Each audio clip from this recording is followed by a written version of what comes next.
Welcome back to The Explainer. I am absolutely thrilled you're here today.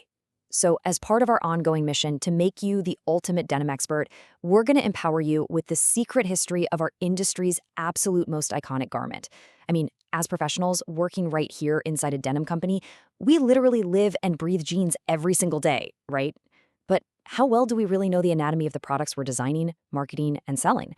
Well, today we are going on a bit of a historical detective hunt to uncover the truth behind the true fifth pocket. Okay, let's just dive right into this with a question I know you probably hear every day from customers, and maybe you even debate it with colleagues on the floor. Which pocket is actually the fifth pocket? It sounds like a super simple trivia question, but honestly, the answer unlocks the entire evolutionary timeline of modern denim. All right, time to bust a massive industry myth right out of the gate. The common misconception is that the tiny front pocket, the one we usually call the coin pocket today, was the final addition to the classic five-pocket jean. But historical fact tells us a totally different story. That small front pocket was already there in 1873. It was part of the garment from the absolute beginning, which means, mathematically and historically speaking, there is no way it could possibly be the fifth pocket. Section 1, 1873, and the original four-pocket design. Let's rewind to 1873, when the famous patent gave birth to the original riveted waist overalls by Levi Strauss and Company. If you look at the historical records of those earliest post-patent garments, we see exactly four copper-riveted pockets. On the front, you had two large pockets and that one small pocket nestled on the right side. And on the back, just a single patch pocket on the right side carrying that original arcuate stitching design. Yep, you heard that right. A single back pocket was completely normal back then. So if you ever come across a pair of early riveted trousers with only one rear pocket, they aren't missing a piece. That's exactly how they were engineered to be. So what was the deal with that small front pocket? Well, it was specifically designed as a watch pocket. Back in the late 19th century, a watch pocket was an incredibly common everyday item, and it was normally attached to the wearer by a chain or a fob. This small riveted compartment gave that really delicate watch its own safe space, keeping it completely separate from abrasive keys, heavy tools, or whatever else was bouncing around in those larger front pockets. Knowing this proves beyond a shadow of a doubt that it couldn't possibly be a later fifth edition, right? Moving on to Section 2, the 501 era begins. A new name, but not a new pocket. Fast forward 17 years to around 1890. The original Davis and Strauss rivet patent expired. That meant it entered the public domain, and suddenly competitors could legally start using rivets on their own clothing. To organize their growing catalog of products and to really stand out in a newly competitive market, Levi Strauss & Company started assigning three-digit lot numbers. And those famous, high-quality copper-riveted waist overalls, which were previously just designated by the letters XX, officially received the number 501. But here is the absolutely crucial point to remember. Receiving that iconic 501 lot number did not magically create the five-pocket jean. That 1890 garment, now proudly rocking the Lot 501 name, still only had the original four-pocket arrangement. Which brings us to Section 3, the true fifth pocket, the decisive change of 1901. Okay, so if the 1873 and 1890 versions both had exactly four pockets, when did the fifth one actually show up? The decisive history-making change finally happened in 1901. A left back patch pocket was added.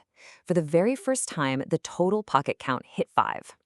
By taking the right back pocket that had been there for decades and giving it a partner on the other side, they created that symmetrical rear view that is so universally familiar to us today. Honestly, to the modern eye, a jean with just one back pocket almost looks kind of broken, doesn't it? Now you might be asking yourself, well, why did they add it? What was the catalyst? Well, we don't actually know the exact design meeting or specific technical problem that sparked this change. And the reason for that is tragic, actually. Many early company records were totally destroyed in the devastating 1906 San Francisco earthquake and fire. However, based on the materials that did survive, the company considers the most likely reasons to be direct consumer demand and evolving men's fashion trends at the turn of the century. Basically, our predecessors were listening to their wares, which is pretty awesome. All right, Section 4. The pockets keep evolving, adapting to the real world. Getting the count to 5 in 1901 was really just the beginning. The anatomy certainly didn't stay static after that. Over the decades, the details kept evolving based on real-world wear and tear. In 1936, the iconic red tab was added to the right back pocket just to distinguish the brand from competitors who were starting to use dark denim and curved stitching too. A year later, in 1937, the riveting method was completely overhauled. And by 1966, those back pocket rivets were removed entirely, replaced by the modern bar tacking we use today. I absolutely love this tactile historical detail. So the original back pockets had exposed copper rivets right at the corners. But in 1937, the construction was changed to sew the denim fabric completely over the rivets. Why? Because customers were furiously complaining that the exposed metal was severely scratching up their nice wooden furniture and literally ruining their expensive leather horseback saddles.